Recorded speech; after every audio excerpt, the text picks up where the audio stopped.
छत्तीसगढ़ की राजनीति और प्रशासनिक व्यवस्था को झंझोर देने वाली एक बहुत बड़ी खबर सामने आई है।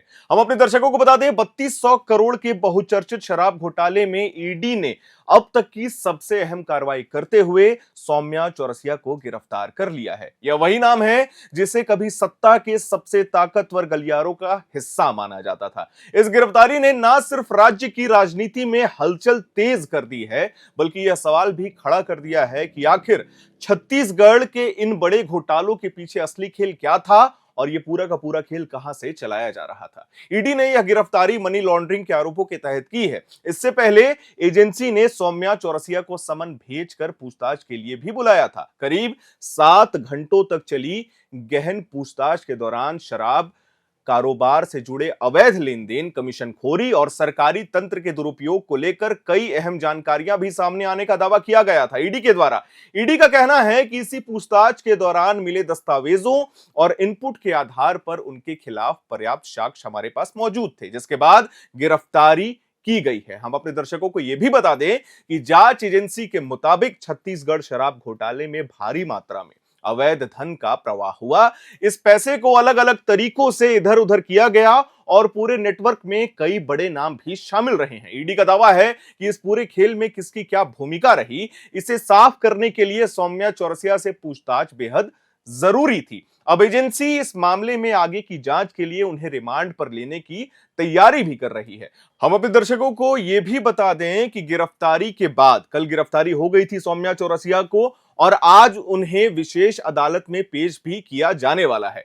कोर्ट में पेशी के दौरान ईडी अपने सबूत रखेगी और आगे की कानूनी प्रक्रिया इसी के हिसाब से शुरू होगी। माना जा रहा है कि अदालत से रिमांड मिलने के बाद जांच एजेंसी इस घोटाले से जुड़े अन्य नामों तक भी पहुंच सकती है और ये कयास लगाए जा रहे हैं कि और भी बड़े बड़े नाम इसमें शामिल हैं।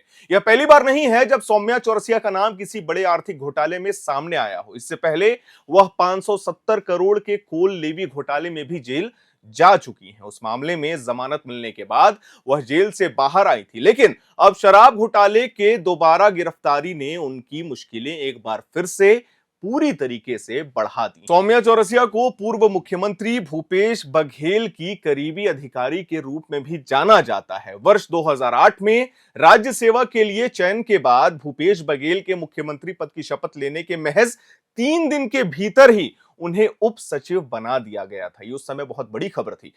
भूपेश सरकार के दौरान उन्हें छत्तीसगढ़ की सबसे प्रभावशाली और ताकतवर अधिकारियों में भी गिना जाता था। सत्ता और प्रशासन में उनकी मजबूत पकड़ की लगातार चर्चा होती रहती थी, खासकर छत्तीसगढ़ की राजनीति में। अगर उनके प्रशासनिक सफर की बात करें तो सौम्या चौरसिया का जन्म कोरबा जिले के एक मध्यवर्षीय परिवार में हुआ था। वह 3 भाई बहनों में सबसे बड़ी थी।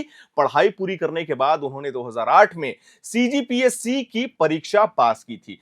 प्रशिक्षण के बाद उनकी पहली पोस्टिंग पेंड्रा और बिलासपुर में एसडीएम के तौर पर हुई थी। वर्ष 2011 में उनका तबादला दुर्गा जिले में हुआ, जहां उन्होंने भिलाई और पाटन में एसडीएम के रूप में काम भी किया था। ईडी की इस कार्रवाई के बाद राजनीतिक और प्रशासनिक हलकों में हलचल भी तेज हो गई है। विपक्ष लगातार ये सवाल उठा रहा है, वही सत्ताधारी पक्ष जांच एजेंसियों की कार्रवाई को कानून के दायरे में बताने की कोशिश कर रही है। ईडी का यह कहना है कि जांच पूरी तरीके से सबूतों के आधार पर ही की जाएगी और किसी भी दोषी को इस मामले में बख्शा नहीं जाएगा। फिलहाल ईडी इस शराब घोटाले से जुड़े पूरे नेटवर्क को खंगालने में लगातार जुटी हुई है। माना जा रहा है कि आने वाले दिनों में इस मामले में और भी गिरफ्तारियां हो सकती हैं और भी बड़े नाम सामने आ सकते हैं। अब सबकी नजर अदालत में होने वाले पेशी और आगे की जांच पर टिकी हुई है, क्योंकि यह मामला सिर्फ एक गिरफ्तारी तक सीमित नहीं है, बल्कि छत्तीसगढ़ के बड़े आर्थिक घोटाले की परतें खोलने की दिशा में एक बड़ा कदम भी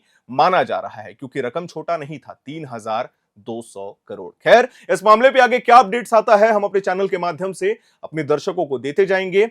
वीडियो को लाइक करें, शेयर करें, हमारे चैनल को भी सब्सक्राइब करें। कैमरे के पीछे मौजूद है मेरी सहयोगी सुमन, मेरा नाम है हर्षित और आप देख रहे हैं एयर नाउ।